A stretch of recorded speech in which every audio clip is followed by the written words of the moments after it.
Excellent. Right.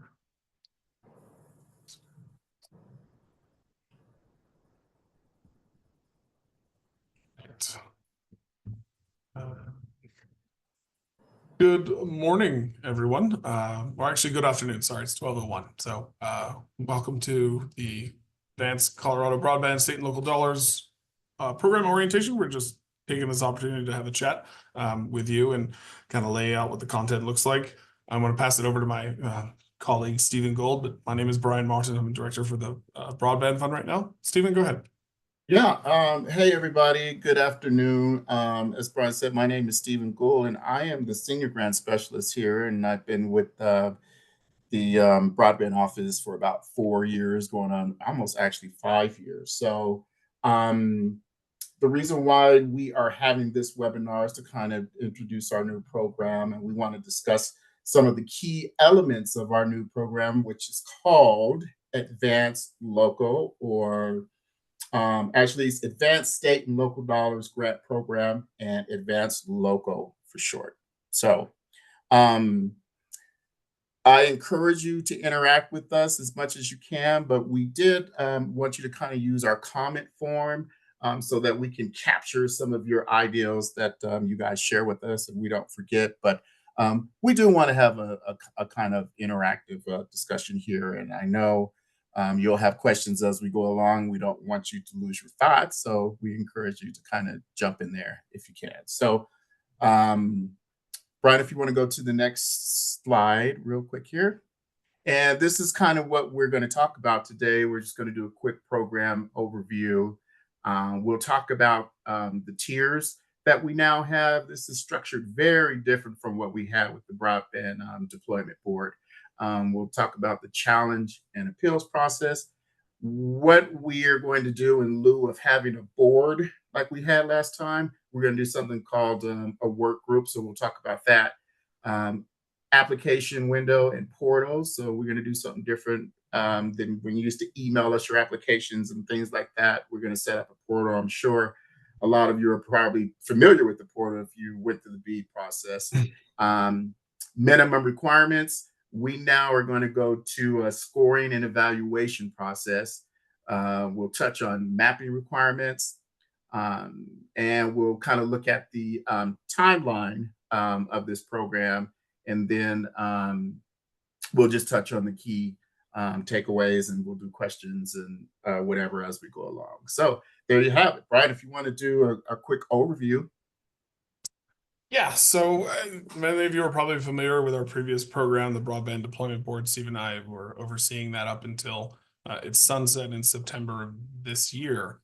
So for the last year or so, we've been working out what is a new program going to look like. So we're happy to share it with you today. If you're not familiar with it, HB 241336 was the bill that created this new program in the sense that it gave us the ability to craft and establish a grant program with a series of minimum requirements and award criteria. Again, still funded under the same high cost support mechanism program, but gives us a little more opportunity to broaden the way that funds are used. So some of the eligibility we now can look into is middle mile, last mile, which is kind of very similar to what we did with the board. Short-term construction projects, so anything that kind of helps move project challenges along. And then another new issue is the digital equity related. So we refer to that as non-deployment. So those are programs or projects that fit into that category and gives us the opportunity to fund whatever kind of digital equity initiatives or workforce development initiatives that make the most sense for the people of Colorado. We do have a couple documents. I'm sure you've all seen them. The guidelines and the appeal policy. The guidelines cover a significant amount of details within the application process and what the review looks like. We estimate currently to have about $14 million available a year in funding. That's kind of where we are right now. We're hoping that may grow at some point, but that's why we're sitting on this for about a year. So the idea is for the applications to be accepted towards the end of 2025 so we can amass as much funding as possible. I mean, as I said, we do want to make sure we can explore other options for funding at a later date, but right now we're at about $14 million. Thank you, Brian. Next. Oh, are you still going? Next slide, please. No, that's it. Yeah, go ahead. I saw some questions come in, so if you want to go through this one, we'll jump into those.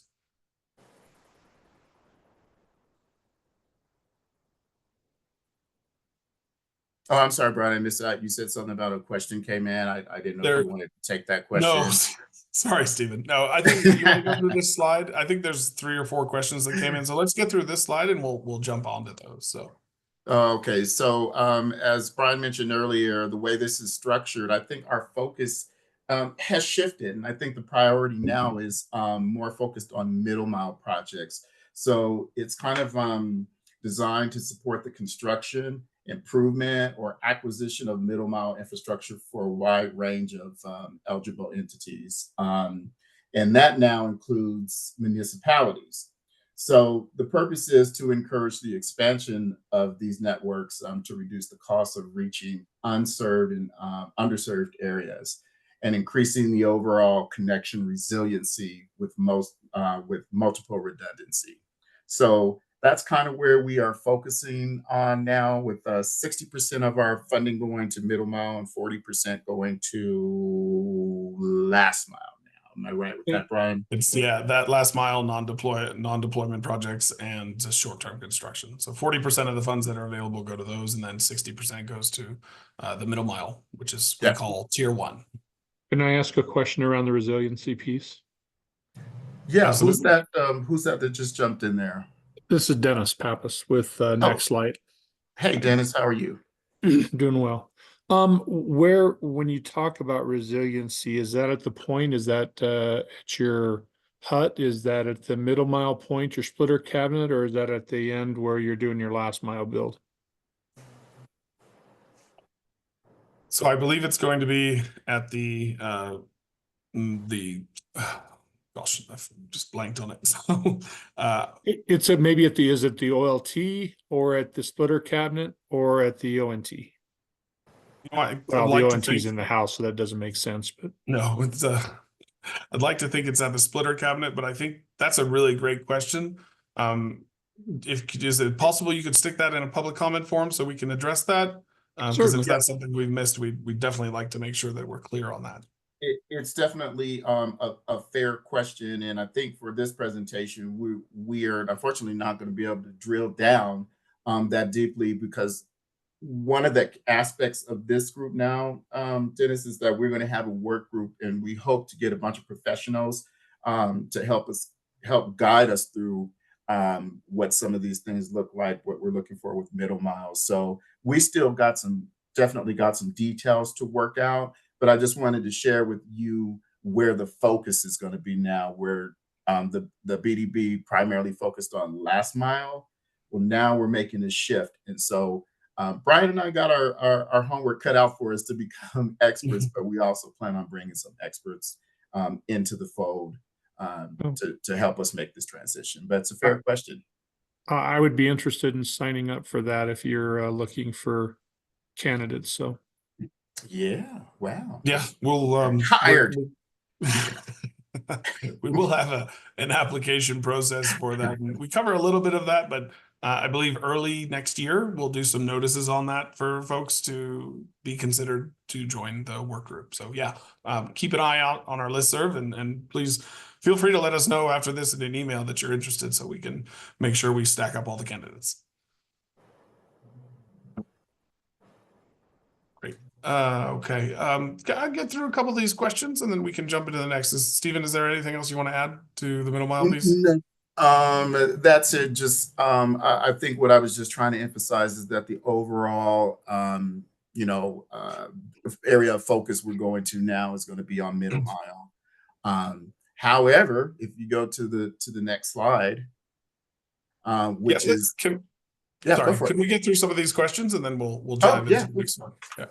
They started stacking up. So ooh, I know, right? It's always exciting. We were excited to see 62 people or 65 people registered. So very, very glad to have you all here. Somebody asked if it was still funded under that. Oh, that's the high cost support mechanism, HCSM. which is a quarterly charge to ISPs for landlines. That's kind of how it's worked since the inception. So the funding structure for this new program hasn't changed yet. But we'll see, what happens with the legislature. So there perhaps will be changes. I don't know yet. Is this one and done funding and is spent, or there'll be no program? No, this program, I don't want to say in perpetuity, but that's what we're hoping to do on an annual basis, is have as much available funds as possible to keep funding projects for as long as we can. So the idea is to help meet some of the challenges that, say, some of our other programs haven't been able to get to, and then and make sure that there's available funding for any of these projects that are eligible. Yeah, it is an annual budget, so that's what we are appropriated, so that's what we get to use. And then ask a question on the work group. I think we just addressed that, but we're happy to continue that. And we do have a slide on that a little bit later in this presentation. So okay, I guess we can move on to the next slide. Does that work? Good question, David. Where we used to have 2 cycles, we are now going to do 1 cycle per year.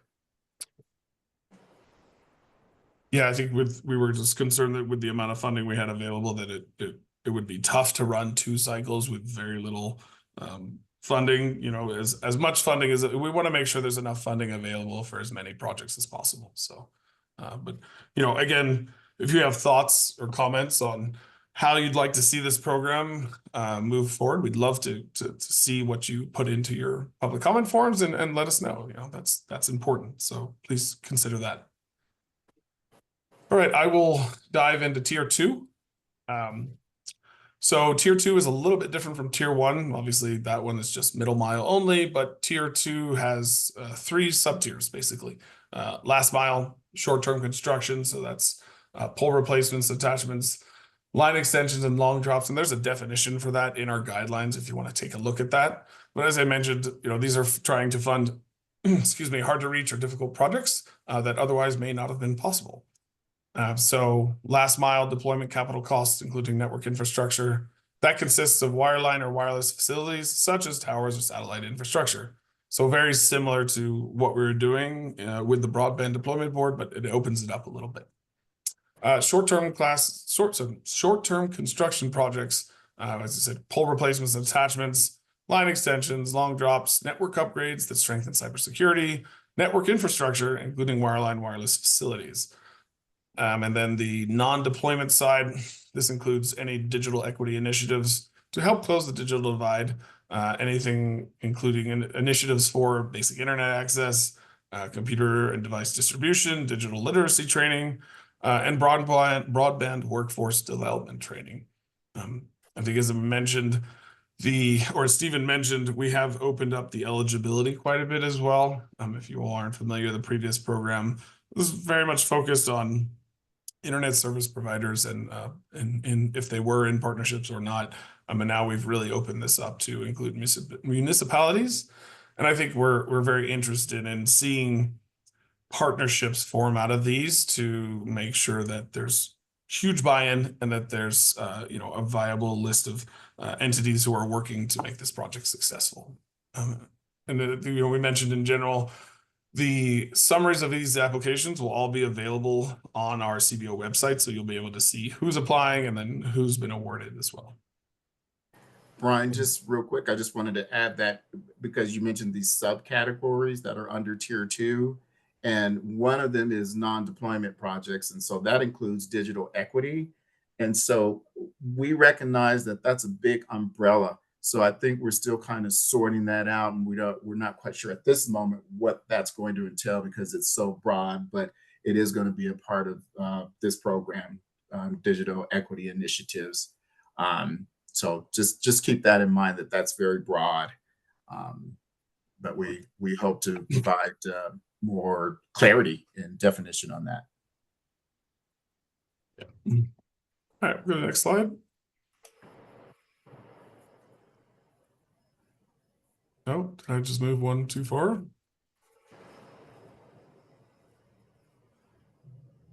No, I did not. Okay. Stephen, do you want to take this one? Yeah, which slide is this? It's This the is challenge process. the challenge process. Yeah, we did incorporate a challenge process, and some people were probably screaming after doing bead and all that, but we felt it was necessary to still keep it in. Um, so that challenge process is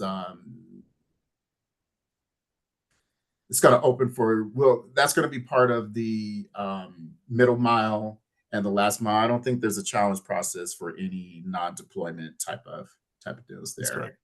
So challenges are limited to challenging individual locations, subject to enforceable commitment. It's also going to involve ongoing construction.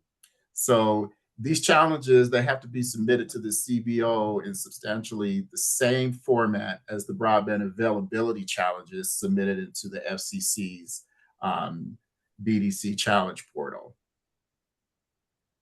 So Yeah, go go ahead. ahead, bro. No, No, I I just was say just the going to say, challenges. as I say that, I'm hoping that a lot of people that are on here are familiar with that challenge process as they went through it with the whole bead thing. That is something that's new to our program. So that's kind of another area that we'll be sorting through too. But what were you going to say, Brian?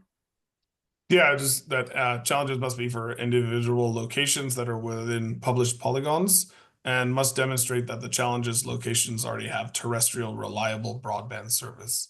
As Stephen was pointing out, these are limited to challenges of served, subject to an enforceable commitment, or if it's an ongoing construction. And just as a reminder, this will be published. The challenge process kicks off right after publication by the CBO of the intent to award list. So after the review is completed and all entities that are applying have been informed of their current status in terms of intent to award or not, that opens up the challenge process, which also at the same time opens up the appeal process. But we'll cover that in a sec. Well, that was a nice segue. You might as well just go right into the appeal process, Brian. There we go. So as I just mentioned, it's 10 calendar days after the intent to award list is published. We will kickstart the appeal process. So folks will need to review the decisions made by CBO and then have an opportunity to appeal if they disagree. These decisions are made, the final decisions are made, and then that opens it up for any appellants to submit a concern about the decisions made by CBO on through a submitted appeal. Yeah, so that did not change. That is something that we kept. That was so I'm sure some people are familiar with that from the BDE program. And the appellant, it's still the same. The appellant has the burden of proof to show the decision of the CBO was incorrect. So all that process is still the same from our former program. Yeah, so it doesn't change. Go ahead, Stephen. No, I was just going to ask if there was any questions in there that you see popping up with regards to challenge process and appeal process. I imagine some people on here can probably tell you and I more about the challenge process than we know at this point. But yeah, we're still kind of working on some of those details. But this is why it's a good opportunity for folks to check in on those with questions and then submit those questions through the public comment period. Brian and Stephen, there are a couple unanswered questions in the chat, starting with Julie's. Her two questions, if that helps you keep track of where you are. Yes, thank you. At what point is the network is redundancy required? I think that would be the HUD or network aggregation point. Not many providers have it at the splitter cabinet. And is there still a requirement to build 100% of the QLU in the polygon? So I will have to get back to you on that. I, again, would ask you to submit a comment on that. At what point in the network is redundancy required? So that, I mean, it seems like we need to put a little more information in the guidelines on this.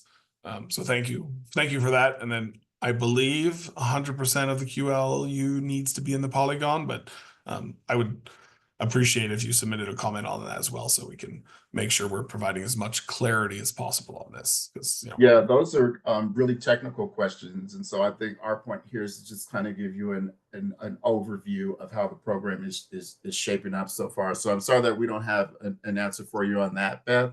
But and I know the guidelines. If you got a chance to look at them, probably some of this is probably in there because it's a pretty lengthy document already.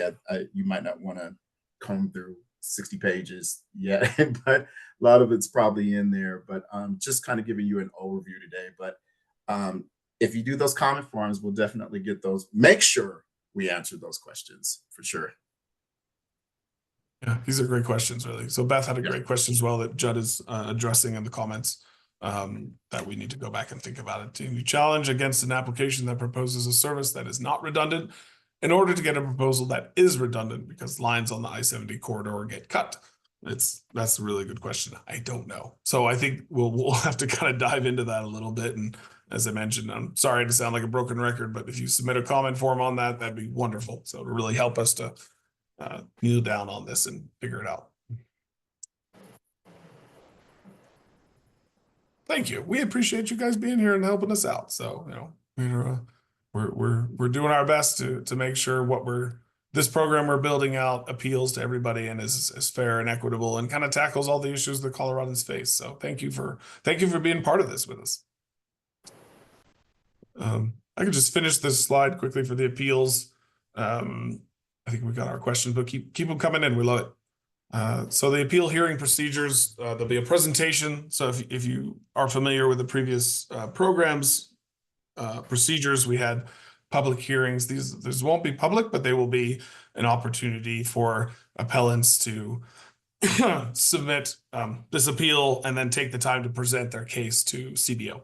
CBO will then take 10 minutes to ask questions, and then we'll deliberate on it. And because Stephen said, the applicant has the burden of proof to show that the decision by the CBO was correct or incorrect. Only the grant applicant whose grant application was denied or underfunded may appeal the grant award decision. The sole remedy for an applicant that wins an appeal is the financing of that project, either in the current or the next fiscal year, depending on the availability of funds.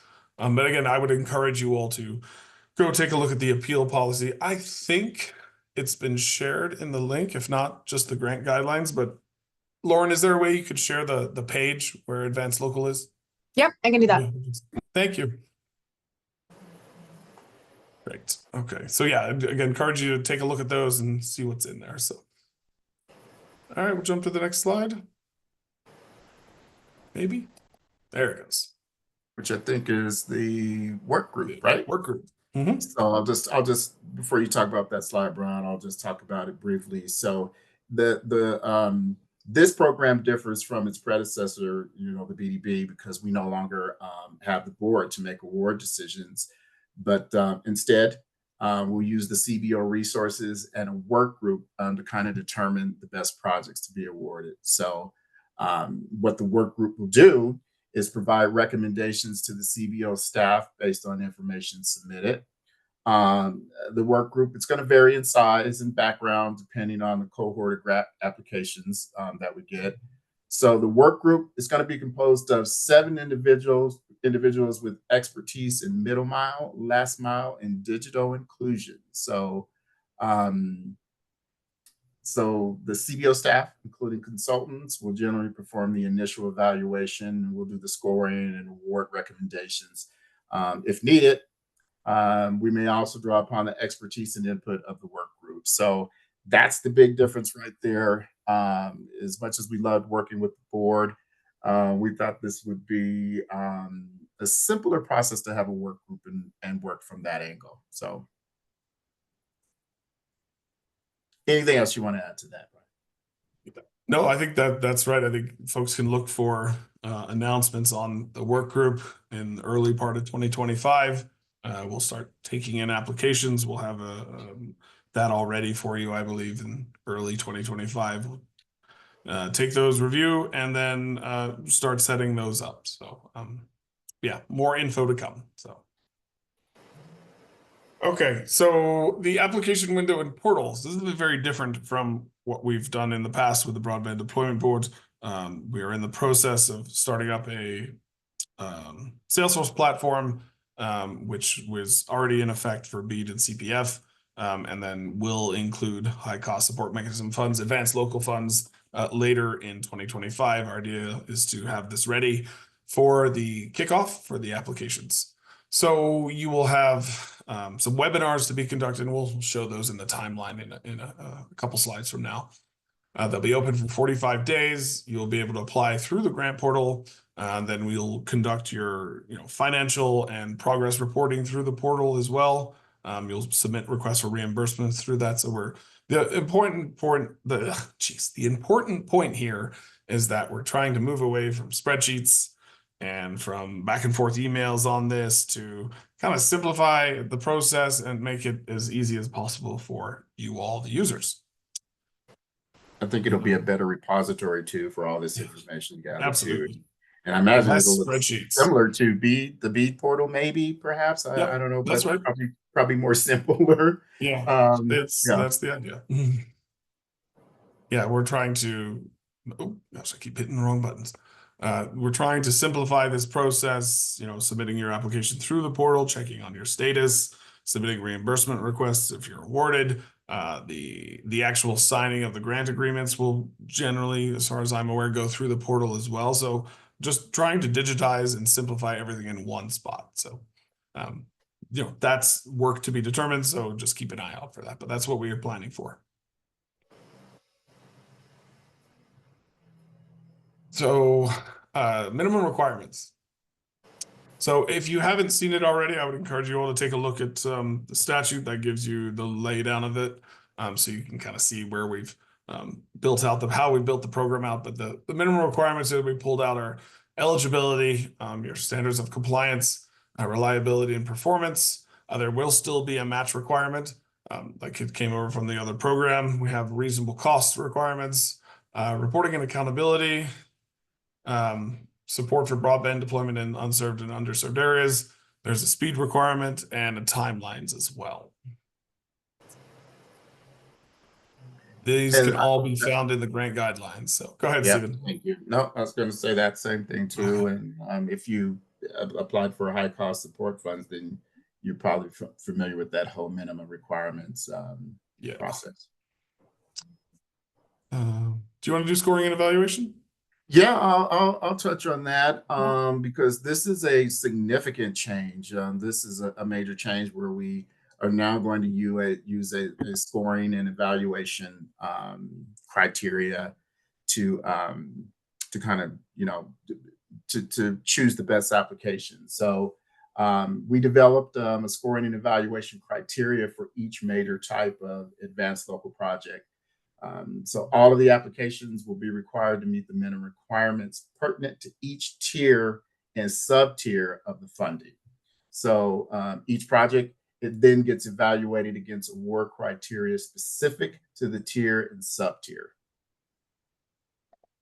So I think this is a good thing. And as we were researching this, it looks like a scoring matrix is kind of a best practices kind of thing. So I think this is kind of a good direction to go in, but it is significant and very different from what we have done in the past. And we will have to call upon our experts in the work group and staff and all that kind of thing, and council and all that to kind of help us guide it through this process. It's a brand new thing as well. Would you like to add to that, Brian? No, that's it. I think we're trying to make this as fair as possible and give folks a real opportunity to present their application in a clean limelight. So yeah, and the only thing that that scoring matrix will not apply to non-deployment grants. I think we have to take those or the short-term construction projects. Those will get evaluated on a case-by-case basis. Yeah, but we actually, sorry, Stephen, I should interrupt you there. So that they are being scored as well. So we did make that change not too long ago. Oh, thank you, Brian. Appreciate Sorry for it. that, but Oh, no worries. Good. Good to yeah, know. all of the sub tiers and tiers are going to be scored and evaluated based on our scoring matrix, and that's all in the guidelines if you all want to take a look. So Cool. I think I saw a question pop up. I think Beth let's have a look.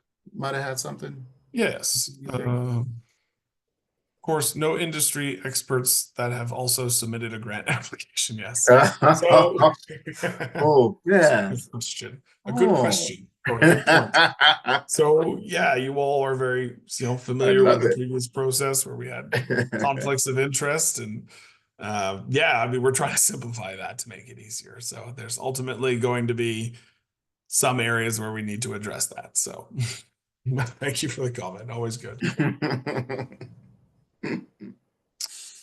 All right. There we go. So if applicants submit an application and they get through the process and are then scored and meet the minimum requirements, the idea is that these applications will be moved on to the award criteria review, which will also be scored. When you look at the list of award criteria that we have in here, that doesn't cover every project or every sub tier. Obviously, some of them will be like, you wouldn't want to have broadband network speeds for a computer build out in a library, for example. That seems a bit redundant. So some of these do apply to certain tiers and some don't. But these cover the match, low-income households, broadband network redundancy, diversity, and latency. And thank you for those comments on that. We'll certainly try and address that more. Network speeds, cost effectiveness. Does the area support critically unserved areas? Geographic distribution of projects, and purpose and project impact. So yeah, that's the award criteria that we're working through. Yeah, we think it's a really important piece. We found with the board, it was interesting to track where projects were going. And if we found that there was a increase in one specific area, then that's obviously a good thing, but we do want to make sure that all of Colorado has access to this funding for these projects. Let's see, next slide. So this is one we're working out right now. So, if you have thoughts on what that mapping requirements should look like, we absolutely encourage you to go ahead and ask. But for now, this is kind of our basic ideas that you have to certify you're complying with all the FCC filing requirements. As you know, CBO requires folks to participate in the mapping if they are able to be, or if they want to be considered for funding. If you participate in advanced local, you must report all your served broadband locations to the FCC broadband map and the CBO broadband map. The FCC broadband map is the primary source for determining eligible unserved and underserved locations for our last mile projects. So just keep that in mind. Let's see, we have 2 questions, I believe, pop in. Most of the minimum requirements and award criteria were set in the enacting legislation. Yeah, that's right. Thank you, Judd. How will cost effectiveness be evaluated? Cost per line.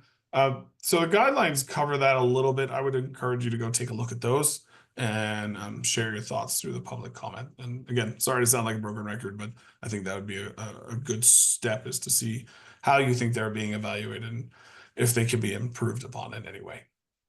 Yeah, I think that getting some feedback on some of those areas is going to be really important. So I hope we get some comment forms completed to kind of help guide us. Yeah. All right, next slide. So here's a proposed timeline and some key dates we've thrown out there for you. I'm so glad I had some of my colleagues look at this, because I chose Saturdays a couple times. So I changed that around a little bit. Nobody wants to work on a Saturday if they don't have to. So, the comment period opened last week, and then obviously today is the November 14th webinar. The public comment period for the documentation we posted closes on December 6th. I think, as we've done it before, 11:59. So we'll pull those comments together and take a week or so to see what we find and see what makes the most sense, and then we'll publish some documentation incorporating all of the comments that we've got. And then, as I mentioned, the work group candidate submission period opens. I don't think we have the documentation up on our website yet, but that will be forthcoming. Let's see. Oh, we've given ourselves a deadline for July, in case there are additional changes that we do need to make for the program. So, you know, we're getting them out. We're getting the information out there to you as soon as possible, but just want to make sure, you know, if there's something that makes sense to tweak, then we have that opportunity. So we'll host a webinar on September 1st, introducing folks to the application process. We'll send out reminders throughout the year that, you know, here's the deadlines or the timeline coming up, so just folks have enough time to prepare. We'll open the portal between September 5th and October 30th. A little bit of time after that, we'll publish the summaries. Then there'll be the application review process, and then intent to award notices will go out. Once those intent to award notices go out, that kicks off the challenge and the appeal process. We'll go through those steps, and then final awards will be announced and sent out. And then I think we leave ourselves 45 days to sign off on all grant agreements. So if you have thoughts on what this looks like, I would absolutely encourage you to go through the comment period and share what you think. So, but I just wanted to give folks an opportunity to kind of see what we think annually this is going to look like. So. Yeah, it dips into 2026, but that'll be here before you know it. Yes, it does. So I know that some of this is probably still in flux, and I'm sure there'll be some changes as we go along. But yeah. Yeah, and I think the thought process on some of this is to make sure that the projects are signed, sealed, and delivered in time for the building season. I think we want to make sure you're able to get rolling as quickly as possible, because in Colorado, that's the build season is pretty key. So let's see. Was a comment come in? Yay, good. We're making everyone happy today. That's the key. So what did we learn here today? So these are our key takeaways. I mean, of course, we could drill down on many of these, but like I said, this is just an overview, and these are just kind of the major key takeaways. Definitely, it used to be 2 cycles. Now it's 1 grant cycle per year. We expanded the applicant eligibility.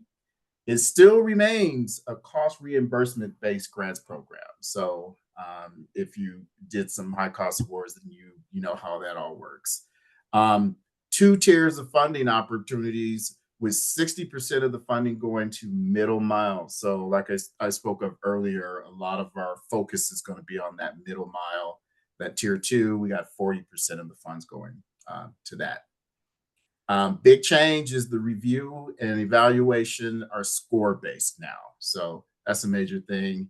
And that we're going to have a portal to take in these applications and stuff. And I'm sure there's a lot more. Brian, do you want to add on to this key takeaways? No, that's about it. So just wanted to cover that. And this, as we've mentioned before, you know, this has been our opportunity to kind of share where we're leaning with this program. And we'd love to hear from you about what you think Advanced Local should look like as well. That'll give us an opportunity to refine this process and then take all those comments you've provided and then see if what we can incorporate into the final stuff for publication in December. Yeah. So. And just before we close or answer a few more questions or what have you, we got a lot of people helping us behind the scenes. So big thank you, Lauren, for helping us out today. And Judd, I know Judd Council is on here. And Judd, did you want to add anything, Judd, from your perspective that Brian and I might have missed for today's presentation? No, I think you guys covered it all. You know, we're in this comment period, so please do provide any comments. We'll incorporate those changes, you know, as we look at them. And then, you know, these guidelines will then be kind of modified yearly, I think annually, as we learn more and kind of adapt to this new program. But I think it's a good program that kind of fills in a lot of the blank spaces that the other programs, which were all last mile Yes. program, it's trying to address that. So we appreciate your help and participation. Thank you. Does anyone have any final questions, comments? Great. Thank you, Josh. We're happy about that. Yeah, we want to, there's a lot of folks we can reach with this. So that's what we want to do. Yeah, it's like a big thank you to all of you. You guys are the ones doing the work, the heavy lifting. I just sit behind my desk and move papers and things, and but you guys really make it happen. So, Well, that's the so fun part is we get to go appreciate see you. this stuff. So. I can't do none of that hard work, man. So let me tell you. So we're recording So- this and we will, Lauren, I'm not sure if we're posting it to the website. I think that's correct, but we'll post Yeah. the recording and the slides. So Yeah, we'll post and then I can send an email to everyone who registered so they know when it's up. perfect. Any last minute comments or thoughts? One popped in. You're welcome, Oh, thank you. Yep. Kim. And if Okay. Beth, thank you. You always have great questions. Yeah, I think folks can reach out to us through, if you have our email addresses, that's great. If not, you can reach out to advance_CBO@state.co.us. That's the main line for us. Thank you, Lauren. And pose your question there, kind of stick it in the subject line, advanced local question. And we'll do our best to get back to you as soon as possible on that. So. And with that, I think we'll wrap it up. And thank you, everybody, for attending. Appreciate you. Thank you.